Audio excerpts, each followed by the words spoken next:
Hello, my name is Owen, and welcome to another weekly update. It was a week of setbacks. It was a week of tragedy, right? I think back on my first video of the month, what I'm going to read in September. It was optimistic. I thought I was going to fly through a lot of books, but after this week, I'm a lot more pessimistic, guys. I'm a lot more pessimistic, mainly because, like I said, tragedy struck. As you all know, I've been listening to Stephen King, 11/22/63, and I said it's a behemoth. I said I got stuck on it. It was a little bit slow. I had it on audiobook, but I had it rented on Libby, so you can guess what happened? I was too slow. Opportunity slipped through my fingers as I lost the rental. And it wasn't a problem with Lonesome Doug, because Lonesome Doug probably took me about 7 weeks total to listen to. But it's like a 4-week wait to get it back, which is tragedy. Tragedy. I was just under 10 hours of the 31 hours of the audiobook. I lost it, and not getting it back for at least 4 weeks, which is certainly a blow. Because I think something in general with my reading tastes, and I don't know if you guys all relate to this, it's all about momentum for me. Because a lot of booktubers, right, they just read thousands of books, and it's just like their brain is built differently. It's the only kind of entertainment they enjoy, and I just don't understand it. I feel like I read maybe more than the average person, but for readers, I feel like I'm in the average, maybe a bit lower than average of people who consider themselves readers. And the times where I read above average or a lot is when I'm in a groove and I have a lot of momentum, right? As I said, I was struggling with the audiobook a bit. Would I have added 20 more hours in the week and a half following that? Probably not. If I was super engrossed, maybe I'd be listening to it outside of my regular audiobook listening 2 hours, but I feel like that one doesn't really apply. The other thing is, I said I was gonna burn through Ship of Magic. I did read a lot. I read over 300 pages this week. But unfortunately, I still have 400 pages left. And guys, October's knocking at the window. I don't know where the time has gone, but it has swiftly fled us. If anyone else is concerned, did anybody notice the time has been passing recently, guys? Anyone been noticing that? But it's been moving quick. October's on the horizon, and if the one thing I did solemnly swear on that video is that I was going to finish this book, and you know what? Hey, listen. I've not fully given up yet.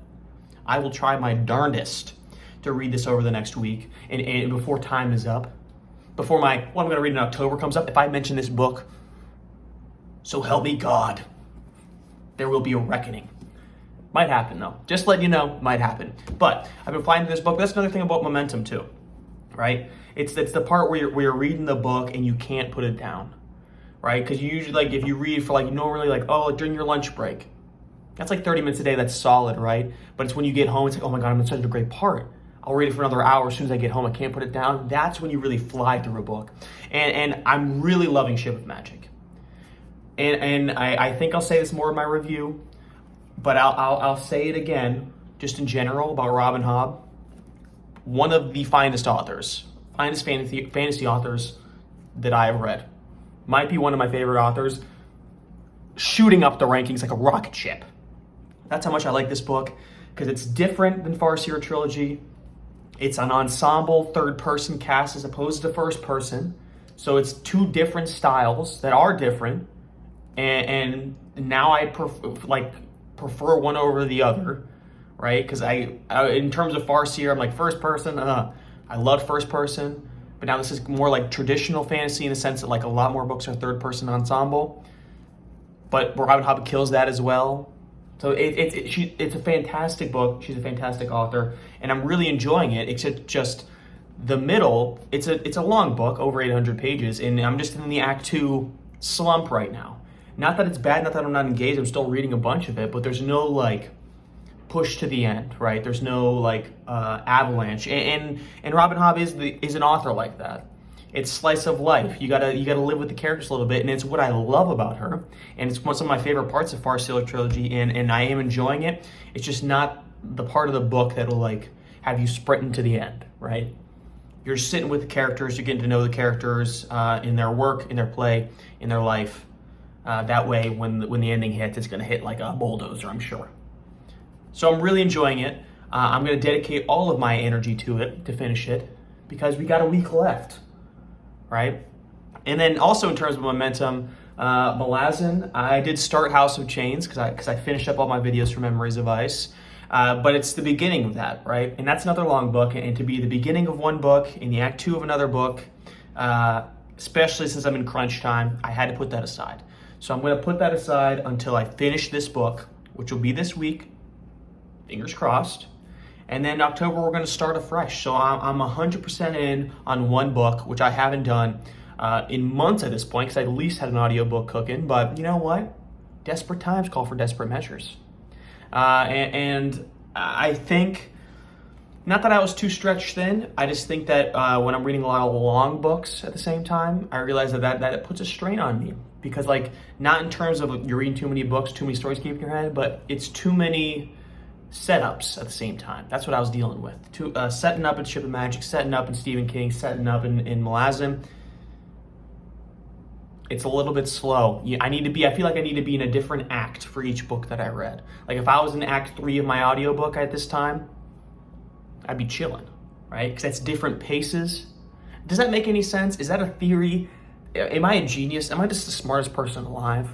Because I feel like that makes a lot of sense as I speak it aloud, right? And that's the thing too, is like, if you're reading books at different lengths, it'll be easier. Like if you're reading like a short, like 200-page book, you get through all those acts very quickly, and that's why it feels refreshing that you could read it with a long book. And honestly, I just need to throw some short books in there, but I honestly don't have any on the menu either, because my Libby holds are full, so I'm gonna be waiting for all those books to come in. I don't own any short books as of yet, but if you have any great recommendations for like short, quick reads, like for example, like True Grit, that was a great read. But preferably, I don't want it on an audiobook, but books of that length where it's just like, it's a story, it's condensed, although my main complaint was that it wasn't long enough. So I guess, you know, what do I want? What do I like? Who knows? But any recommendations for shorter reads, I'd be happily reading them, happily taking your recommendations and then examining them, then maybe happily reading them, or maybe unhappily reading them. Who knows? Anything can happen. And that's the week. As for my videos, I didn't do 3 last week just because I wasn't inspired for a third. But I feel like I got a couple good ideas for this coming week. Because like I said, I'm not going to be doing a Malazan video. I got nothing to talk about there. I didn't finish any books. I don't got any reviews there. So it might be some out-of-the-box ones. I got another busy week just in life, so I can't promise 3, but I can promise at least 1 wacky fun time vid. And we'll see how that goes, because I'm not fully sure what it's going to be yet. Something to look forward to. It's a surprise. It's a welcome into fall surprise. And nothing like welcome to fall, and then a donut. Am I right, guys? Bet you didn't think I was going to pull a donut out of the bottom of the screen. But you know what? Life is full of surprises. And if you like this video, be sure to like and subscribe. Thanks for sticking around.